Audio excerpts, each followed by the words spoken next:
Good evening students. मैं विवेक गोयल आज आपके सामने फिर से हाजिर हूँ। लेकिन मैं आज का अपना नया टॉपिक पढ़ाने से पहले आपको कुछ इम्पोर्टेंट बताना चाहता हूँ जो कि आपके सिलेबस के बारे में है। तो जैसा कि हम सभी जानते हैं, इस साल कोरोना वायरस पूरे विश्व भर में फैला हुआ है।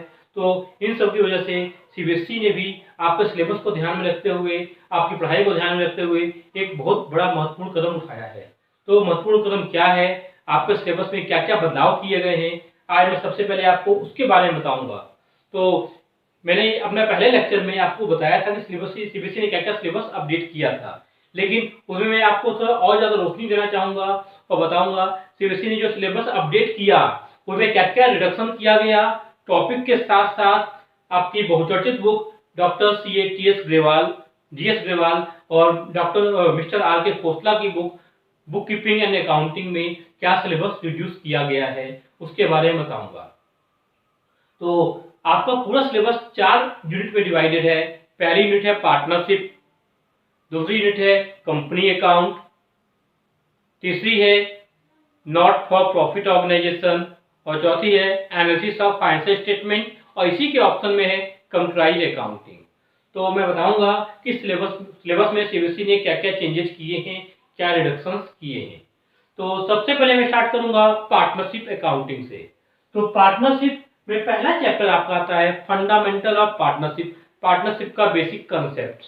तो इस चैप्टर में सीबीएसई ने किसी प्रकार का कोई रिडक्शन नहीं किया है। जितना भी सिलेबस है पूरा सिलेबस एग्जाम में आपका आने वाला है।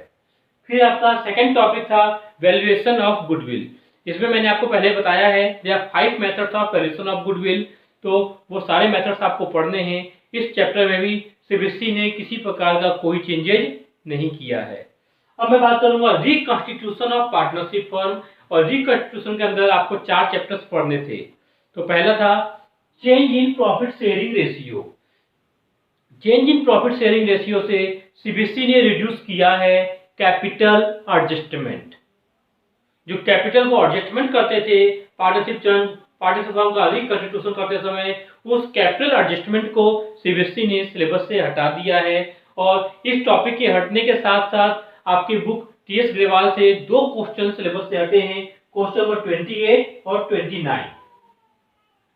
ये 2 क्वेश्चन आपको अब आपके नेक्स्ट बोर्ड एग्जाम के लिए इंपॉर्टेंट नहीं है। फिर नेक्स्ट चैप्टर आता है admission of a partner. Admission of a partner में भी जो डिफिकल्टी लेवल होता था वो है capital adjustment in capital of the partners. इसके 3 सिचुएशंस होती थी, लेकिन इस बार सीबीएसई बोर्ड ने ये कैपिटल एडजस्टमेंट टॉपिक को ही रिड्यूस कर दिया है। और इसी के साथ आपकी बुक टीएस ग्रेवाल से क्वेश्चन नंबर 78 से लेकर के क्वेश्चन नंबर 97 जो लास्ट के 20 टिपिकल क्वेश्चन होते थे, उन 20 क्वेश्चंस को हटा दिया है। इस तरह से सीबीएसई ने सिलेबस में रिडक्शन किया। फिर बात करूंगा retirement of a partner. Next chapter retirement of a partner में भी सीबीएसई ने कैपिटल एडजस्टमेंट रिड्यूस कर दिया है। और इसी के साथ साथ preparation of retiring partner loan account भी सिलेबस से हटा दिया है। और इसी के साथ सीबीएसई ने क्वेश्चन नंबर 48 से 56 नियर अबाउट 17 क्वेश्चंस जो लास्ट के टिपिकल क्वेश्चंस थे, उन सभी क्वेश्चंस को सिलेबस से रिड्यूस कर दिया है। अब मैं बताऊंगा आपको death of a partner, partnership का next chapter. Death of a partner में सीबीएसई ने डिसीज्ड पार्टनर कैपिटल अकाउंट और डिसीज्ड पार्टनर्स एग्जीक्यूटर अकाउंट, इन दोनों टॉपिक को सिलेबस से हटा दिया है। अब आपके जो इस चैप्टर से क्वेश्चन बचते हैं वो केवल छोटे छोटे क्वेश्चन बचते हैं जो कि मोस्टली 1 मार्क या 3 मार्क के हो सकते हैं। तो सीबीएसई ने इस चैप्टर से preparation of deceased partner capital account और preparation of deceased partner executor account, इन दोनों को हटा दिया है। और इसी के साथ क्वेश्चन नंबर 17 और क्वेश्चन नंबर 23 से क्वेश्चन नंबर 40 को रिड्यूस कर दिया है। अब नेक्स्ट चैप्टर हमारा आता है डिसोल्यूशन ऑफ पार्टनरशिप फर्म, जिसमें पार्टनरशिप फर्म को फाइनली बंद कर दिया जाता है। तो इसमें आपके पूरे चैप्टर में 3 मेन टॉपिक थे। पहला प्रिपरेशन ऑफ जर्नल एंट्रीज, दूसरा preparation of various ledger account, और तीसरा था जहां पर बैलेंस शीट भी नहीं दी होगी, preparation of memorandum balance sheet, then closing of books of accounts. तो जो तीसरा टॉपिक था preparation of memorandum balance sheet, इस टॉपिक को सीबीएसई ने रिड्यूस कर दिया है और इसी के साथ आपके बुक से, टीएस ग्रेवाल बुक से 9 क्वेश्चन, लास्ट के 9 क्वेश्चन सिलेबस से रिड्यूस कर दिए हैं, जो कि क्वेश्चन नंबर 40 से 48 तक है। अब मैं बात करूंगा हमारे next unit not for profit organisation के बारे में।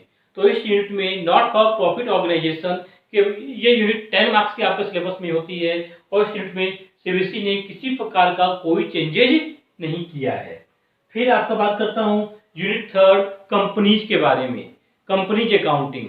तो कंपनीज अकाउंटिंग में आपको टोटल 3 चैप्टर्स पढ़ने होते थे, जिसमें पहला चैप्टर है issue of shares, issue, forfeiture and reissue of shares.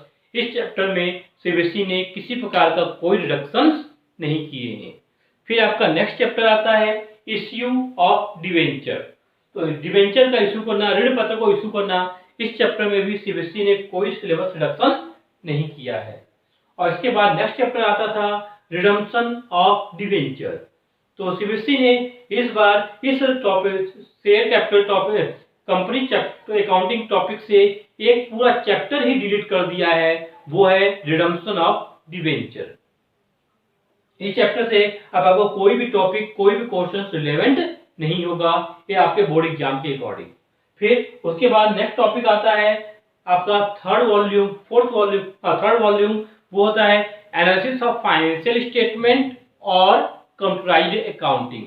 तो मैं बताना चाहूंगा सीबीएसई ने इन दोनों में से किसी प्रकार का कोई सिलेबस रिड्यूस नहीं किया और आपका जो सिलेबस, ये थर्ड पार्ट है एनालिसिस ऑफ फाइनेंशियल स्टेटमेंट, जो सिलेबस जितना दिया हुआ है पूरा आपको पढ़ना पड़ेगा।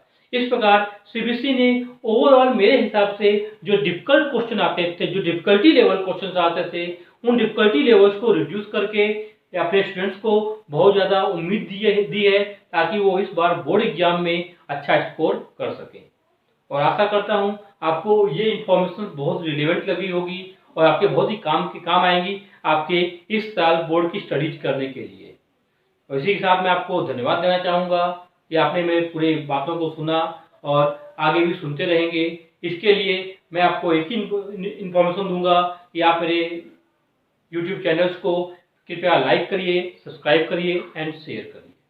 जी धन्यवाद।